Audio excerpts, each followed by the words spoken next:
in the regional newspaper group for the New York Times Company. The situation is characterized by three things, really. The first is very strong brands, very strong papers with communities that rely on them to set the agenda, to inform people of what the important issues are. And that's a hugely important point. That's a critical benefit of having these great brands like the Sarasota Herald-Tribune. That's the first thing. The second thing, a terrific group of employees. The staff of the papers, just about across the board, is creative, hardworking, and dedicated to what they're doing. The third thing I find is an economy that has been through a terrible, terrible time. So it's tough on every industry. I don't think there's any industry that's come through the last year that hasn't had a difficult time. And certainly the media business, newspapers and websites, have not been spared from that. With the economy as it is, the newspaper industry and the media industry was already facing a challenge before the economy got as bad as it did. Has that prevented you from maybe taking certain steps that you would have otherwise liked to take to get things on the right track? And how has that affected the decisions that you've made to move forward? Well, the issues that I think you're talking about, we talk about two changes.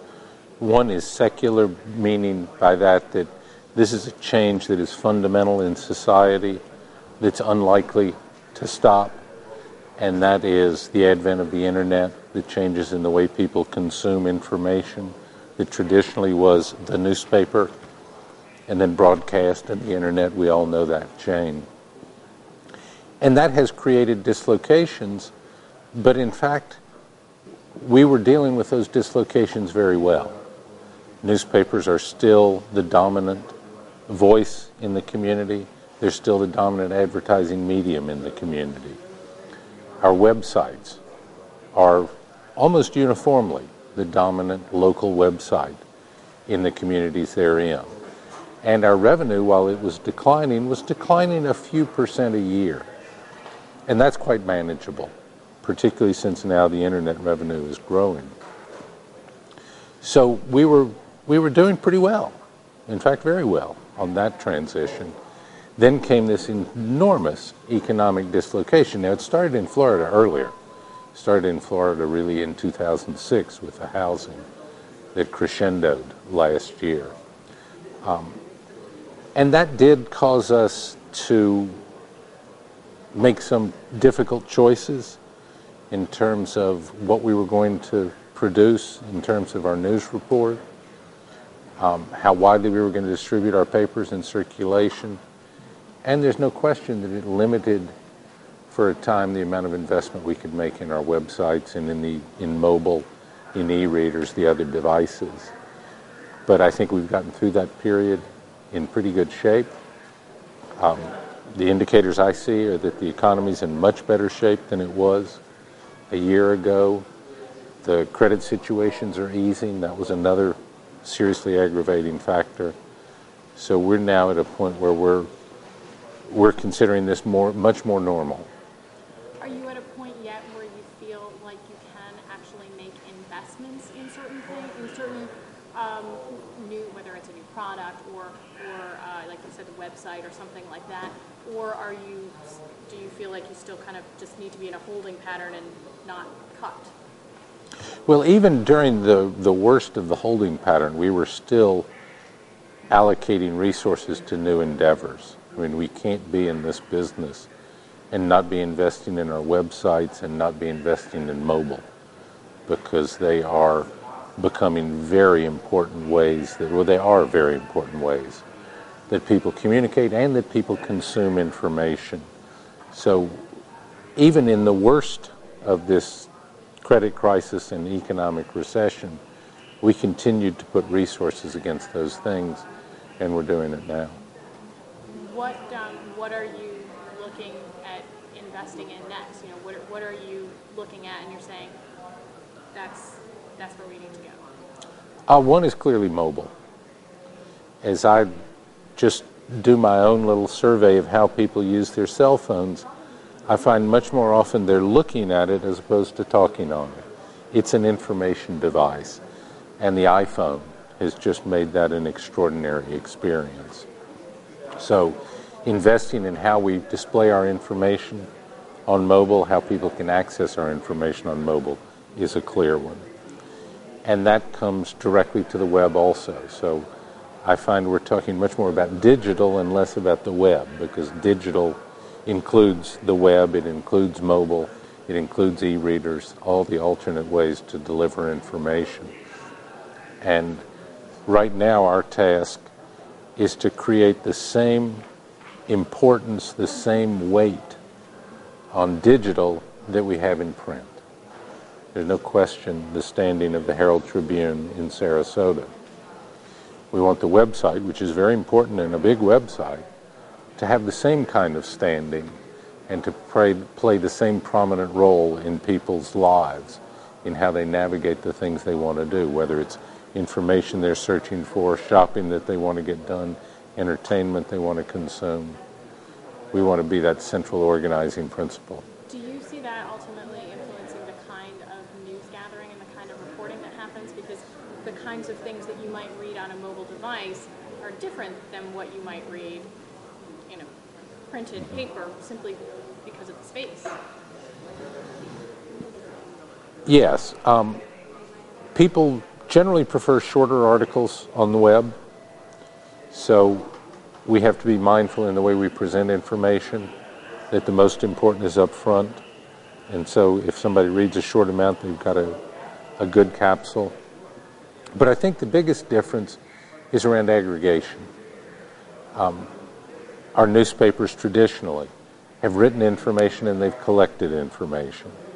And the information they collected would be stock reports, movie listings, baseball or football, sports statistics. Not information we create, but information we collect and present. And people have started doing that in different ways. So you see much less of it in newspapers, but the digital gives us the opportunity to do that again. And particularly the services on mobile telephones and on the web really call out for a new way of coordinating and centralizing that information, a new presentation that gets to what is there to do that's within 2,000 yards of me right now.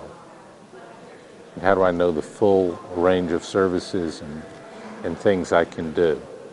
And I think the media groups we have, the Sarasota Herald-Tribune, are in prime position to create that.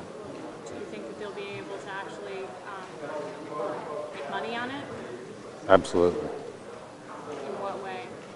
Advertising is the traditional one, but people pay for information over mobile phones. They don't pay for a lot of information over the web, but they do over mobile phones.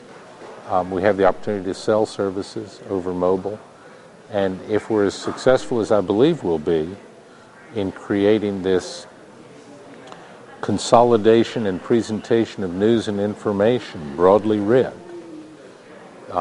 that's a service people will pay for. What kind of timeline do you see in terms of, do you have something in your head in terms of, I would like to see us launching a new product for people on their mobile devices within a certain amount of time? Oh, I think you'll see us launching a considerable number of things this year.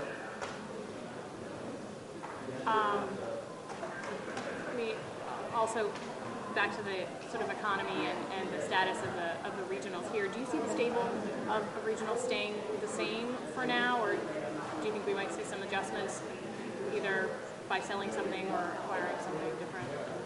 No, we're very pleased with the properties we have. I don't see a lot of change in that in the near term or even the medium term.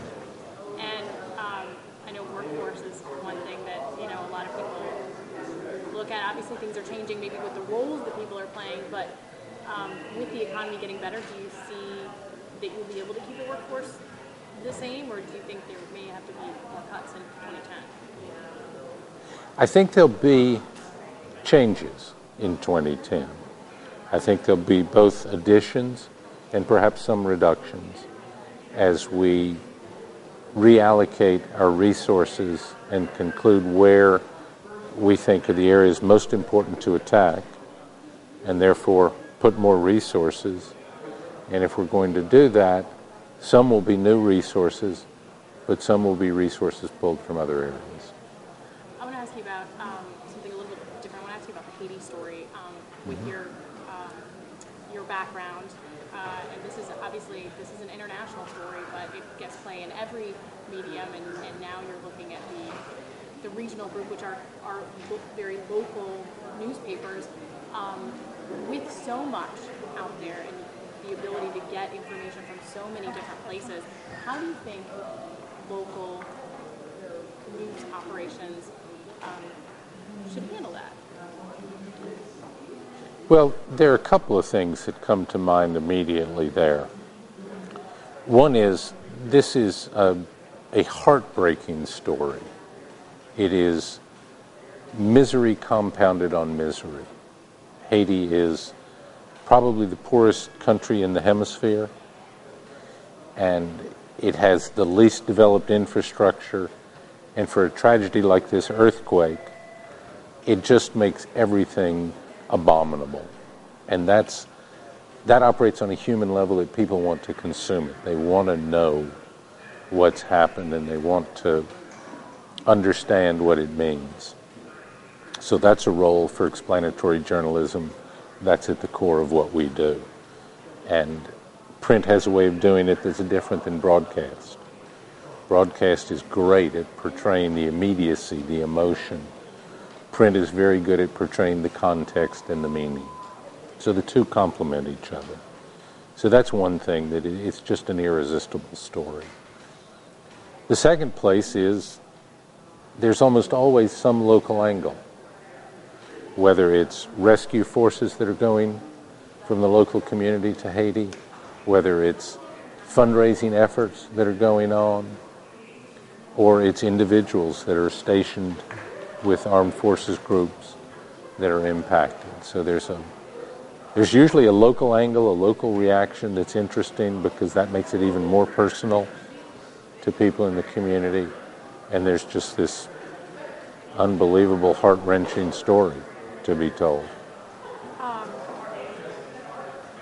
should have asked you this as we were talking about some of the technology things, but I do want to ask you about specifically the print product, because over the past year and a half, a lot of news organizations have made changes, gone completely electronic, cut their delivery on certain days. In Detroit, not delivering certain days at all.